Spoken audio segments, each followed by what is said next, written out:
there friends, welcome back to the Photoshop Basics for Scrapbooking class. Today I actually have a bonus lesson for you that really doesn't have anything to do with Photoshop at all, but it's something that I was requested to share, and that is how to create QR codes of videos that you can then put into a scrapbooking layout. This is an awesome technique for being able to record videos and have them viewable as your person who's looking at your scrapbook. As they're looking through the scrapbook, they can scan the code and see the video right away. So it's just a really cool element to add into your scrapbooking that brings in a different type of memory keeping. So today I'm going to take you through the process of how to actually create the QR codes and add them into a scrapbook. To make this happen, the first thing you're going to need to do, aside from filming your video, is getting it uploaded into some kind of internet source where it has a link that it is associated to. You can do this inside of Vimeo or YouTube, and both of these websites are available at no cost. So you can sign up for free and then you can upload your videos to either of those sources. You can also add your videos into a Dropbox folder if you would rather keep the files not on YouTube or Vimeo. Today I'm going to show you how to create the QR code from a video that is inside of Dropbox, because I figured that is probably the easiest entry point.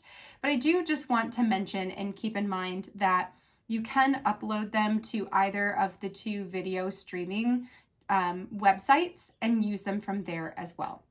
All right, let's go over to the computer and I'm going to show you how to take the video, put it into a Dropbox folder, and then use that link to create the QR code. To get started with turning a video into a QR code, the first thing that you're going to need to do is take your recorded video and put it somewhere onto your computer. For me, I have my video located inside of a folder where I will be adding my monthly recap videos for my entire year for 2022. These are videos that I have created on the app 1 second a day, but really any video can be treated this exact same way.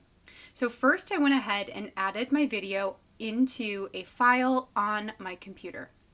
Next, what I did is I opened up my Dropbox and created a new folder, which this is just an example folder where I am going to house this one for now. You can see that my folder is empty. If I go back to my main Dropbox folder, you'll see I have a whole bunch of folders in here. So I just need the Photoshop class and QR code. So this is where we're going to add this video. Bringing my folder back up where the original video is stored, I'm going to click and drag it into this section of my Dropbox. You'll see here it's going to take about 6 minutes, actually maybe less than 6 minutes, to go ahead and get this video uploaded into my folder. As it does this, I am just going to go ahead and skip over the uploading portion just because it's going to take time to get it into this folder. And then once it's in here, we will complete the next step in this process. My video has officially been uploaded into my Dropbox folder. So the next step is to create a link. So if I hover over top of the video here, you'll see that there's a button that says copy link, which I can do, and then it's going to give me a link at which this video is stored. I need to copy this to my clipboard, and we're going to use that link in order to create a QR code for this specific video. The next thing I will do is go into a Google search and just type in free QR code generator. This is going to bring up a whole bunch of different options that you can use for creating a QR code. I typically use this one right here, which is the qr-code-generator.com. And I have already pulled that up here.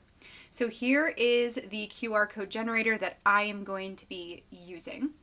For this one, what you need to do is enter your website text or the file right here.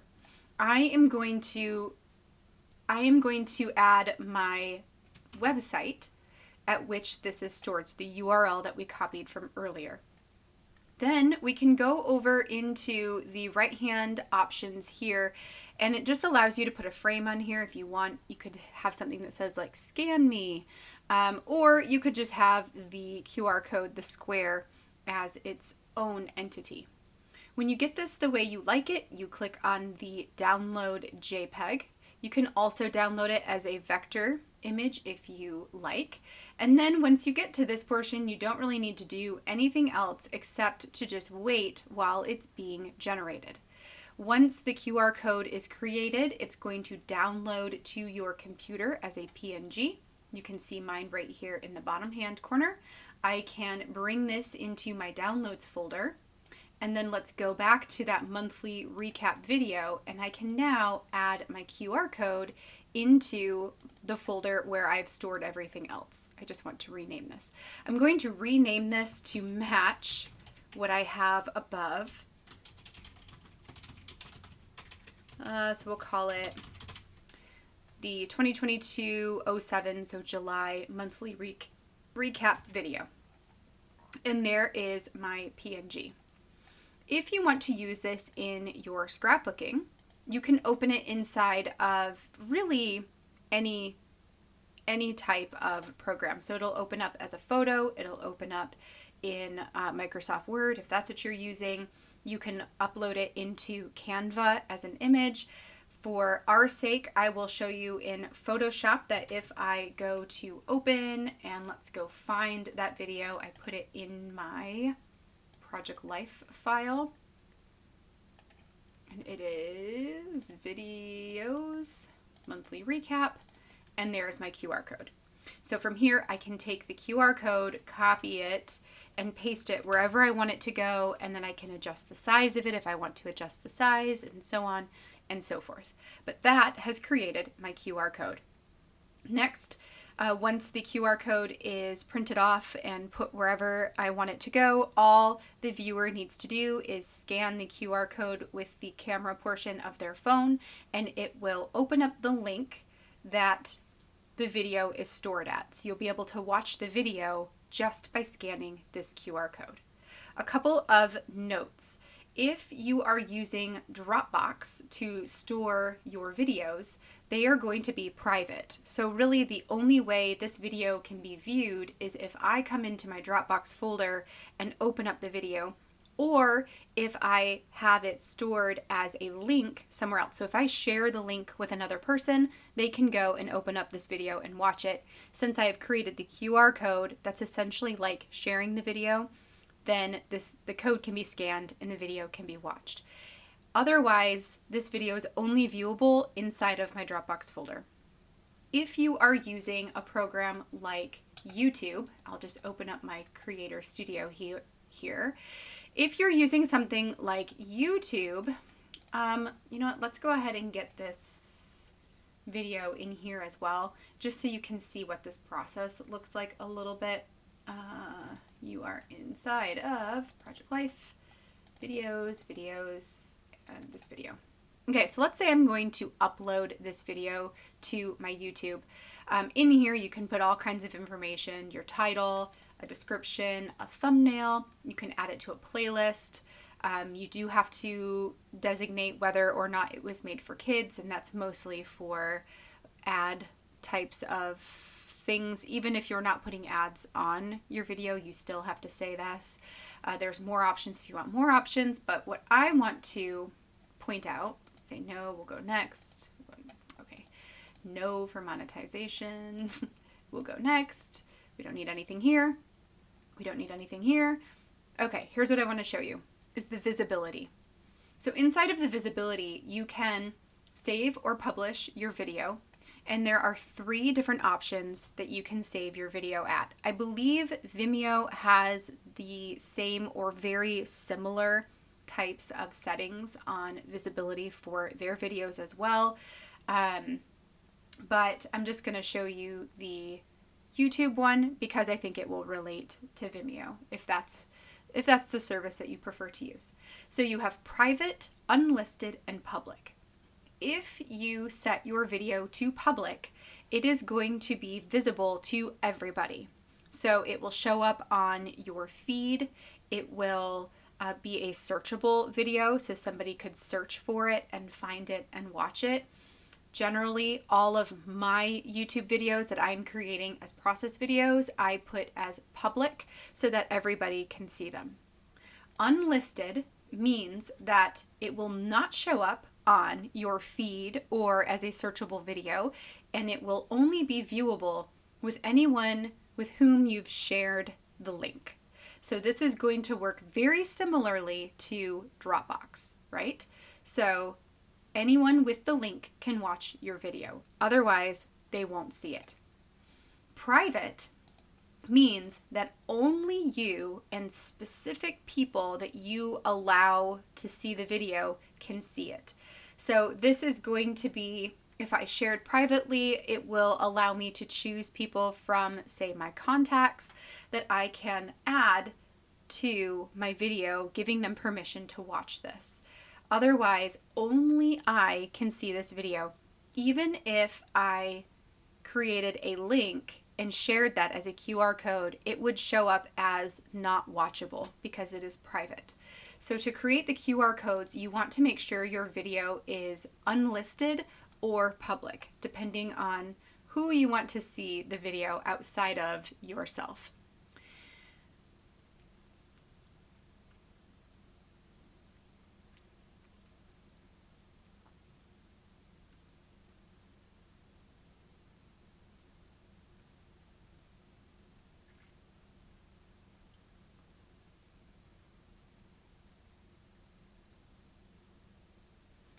I hope that answers any questions you might have about using a program like YouTube or Vimeo. One of the benefits to using a program like YouTube is that the space that you are allowed for your video footage is unlimited. There are no limits to how many videos you can upload, how much time, how many megabytes or gigabytes of video space you can take up. It's unlimited, which is amazing because Dropbox has limits, and in order to get more space for storing your videos, you have to pay for the additional space. The same is true of Vimeo, that up to a certain amount of space, you are allowed to upload your videos free of cost. I believe there is a monthly cap for how many videos or how much space you are allowed to take up, megabytes, gigabytes, that sort of thing. And if you want to upload more outside of that, then you also have to pay for additional space. So I hope that also gives you a little bit of idea for where you might want to store your video in order to create a link to create your QR code. My preference is YouTube, but the Dropbox or even Google Photos and Google Videos, those are going to be a little bit more private. If you upload a video to YouTube, I also want to show you, and I actually want to delete this because I don't need it, at least not yet. So we'll delete the draft video. Okay, if you upload a video to YouTube, like let's grab one of these Monday coffee hours. In the settings, so in the options settings, you can actually re-download your video. So for many of the videos that I create, I've actually uploaded them into YouTube and deleted the original video, banking on the fact that I can re-download that video later in time if I wish, because videos do take up a ton of space. Most of my videos they will not matter too far into the future. I doubt very much so that I will want to go back 10 years from now and rewatch one of my process videos. I'm not too concerned if that video content cannot be re-downloaded or something happens to YouTube in the future. For some of my more personal videos of our family, I do choose to keep those stored locally on my computer as well. So they're on my computer or on an external hard drive and stored on YouTube or Vimeo, depending on the video. So that is that.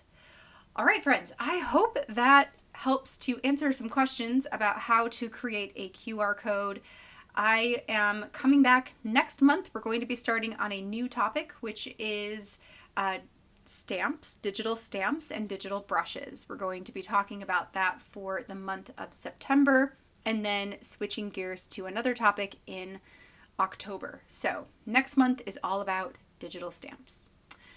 For your homework, if you want to give this a try, I would recommend uploading a very small video or just a tester video to a video source, and then create a QR code. Or if you want to go a little bit further, perhaps you want to take a video that you have filmed in the past, create a QR code for that video, and then print off the QR code and add it to a project that you have previously made. That could be another really fun way to practice this technique.